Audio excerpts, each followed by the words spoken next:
After living life in the fast lane, reality TV star Nick Hogan now says he's just trying to stay on track. The 20-year-old son of wrestler Hulk Hogan is speaking out in his first television interview since serving 5 months in jail for a reckless driving accident that left his friend permanently brain damaged. Andrea Canning is here with a GMA exclusive on how the Hogan Knows Best star is trying to turn his life around. Good morning, George. And he is trying to turn his life around. And this is a man who appears to be deeply sorry for what he did. He became very emotional during our interview and says there are still days where he literally can't get out of bed. He was known as the teen troublemaker on the hit show Hogan Knows Best. How'd you pay for this? No, let me answer. My credit card, right? Yeah. Today, Nick Hogan is 20, and a lot has happened in just a few short years. How has life changed for you? Life has changed dramatically. I think cautiously about every decision I make now, That's because in the summer of 2007, one bad decision nearly killed his best friend. 911, what is your emergency? There's been a horrible accident. Is there any smoke or flames coming from the vehicle? Yeah, they was racing. They were racing. It was two cars drag racing. The car was just completely out of control. It was beyond anything that I could do to recover it. Hogan crashed head-on into a palm tree. His famous dad just happened to drive by the crash site and recognized his son's car, a yellow Toyota Supra. I remember the look on his face was just trying to see if I was alive or not. Hogan's friend, John Graziano, a decorated Iraq war vet, suffered severe brain damage and now requires around-the-clock care. Just when I remember finding out about how bad everything was, it's still hard for me to think about. I'm sorry. Do you ever see him? I've reached out and tried, but at this point I'm not allowed to visit John. Do you understand why Yes, the family may not want you to see him? Absolutely. Does that hurt? It does because, I'm sorry, excuse me. Police say Hogan was speeding and had been drinking the day of the accident, but he's adamant he wasn't street racing. He pled guilty to reckless driving and was sentenced to 8 months in jail. I've apologized to the Grazianos, but I want to say that I will never, ever be able to say I'm sorry enough. Hogan was placed in solitary confinement for 23 hours a day because he was a juvenile in an adult jail.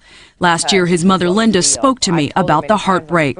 They put the handcuffs on him and they took him back, and I mean, it was really hard. And the lesson got even harder when 36 hours of phone conversations between Hogan and his parents were released after a reporter made a public records request. Will you work on that reality deal? Yep. For me and get that thing lined up so the minute I walk out of wherever I walk out of, it's there, boom. I want to do it where I'll make the most money.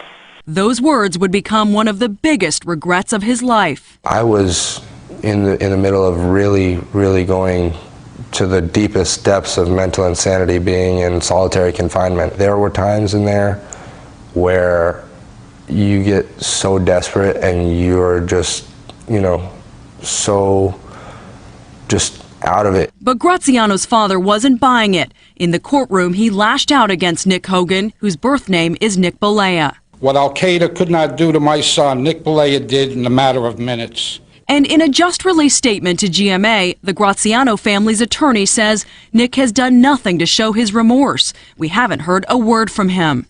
The backlash was severe, from online comments to threatening phone voicemails from an anonymous caller. Your kid's gonna bleed. Your little son's gonna bleed slow. They're coming from a place of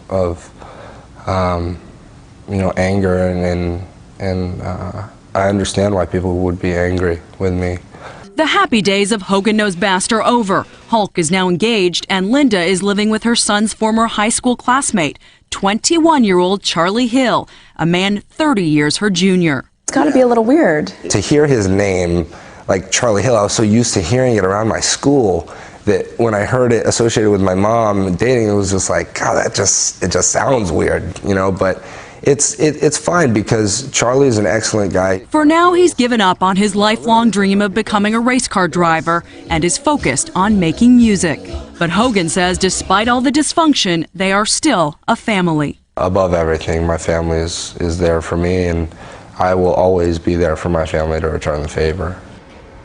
Hogan has started a nonprofit group called Keep It on the Track, dedicated to stopping street racing and teaching young people about safe driving habits and the importance, of course, of wearing seatbelts. And I have to say, I went into this thinking spoiled brat. I watched Hogan Knows Best. I have to say, he does seem like he's changed, and how could you not? You think he is remorseful? We saw the family there, their raw anger. They still don't think he is. What's happened with the civil suit with the Graziano family? It is confidential, the settlement. However, it's believed to be worth millions. That's what they wanted, and it's to provide for the care of John Graziano, who does need 24-hour care. And we also did see those words that got Nick in so much trouble talking about a reality TV deal in his piece. Is he open to that at all now? It doesn't sound like there's any reality show in the near future for him. Linda happened to be at the interview. She says possibly she would do one again with her boyfriend, Charlie Hill. There are reports they're engaged, but she says they're not. So I don't know. That might actually be kind of entertaining to watch those two. I suppose. Okay, Andrea Canning, thanks very much.